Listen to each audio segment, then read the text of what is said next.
माफ कर दो मुझे। माफ करे? कैसे माफ करे? আমার মা মারা গেছে আর তোমরা এখানে হাসছো, ব্যঙ্গ করছো? তোমাদের সকলের পাপ লাগবে। এই পবিত্র ক্ষণকে অশুভ করে তুলছো তোমরা সকলে। যাও যাও, বেরিয়ে যাও, বেরিয়ে যাও এখান থেকে।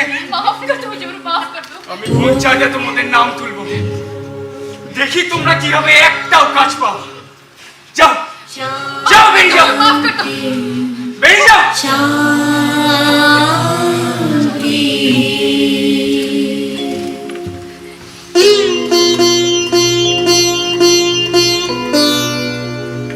এইভাবে একটা অর্থের সামনে দাঁড়িয়ে মেয়েটা হাসছিল। মেয়েটাকে খুব চেনা চেনা লাগছে। অনেক হয়েছে, এদের একটা ব্যবস্থা করতে হবে। सहना भवतु सहनौ भुनक्तु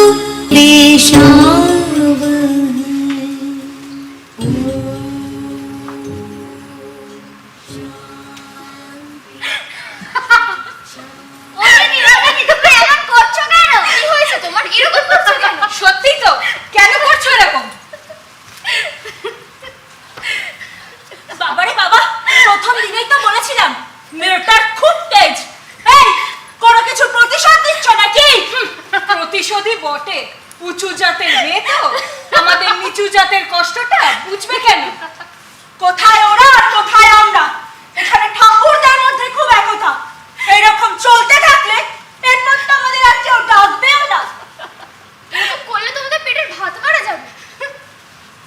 কোনো দুঃখ, কোনো বেদনা আর কোনো পরিস্থিতি সে ক্ষমতাটাই নেই যে আমার মুখের হাসি কেড়ে নেবে।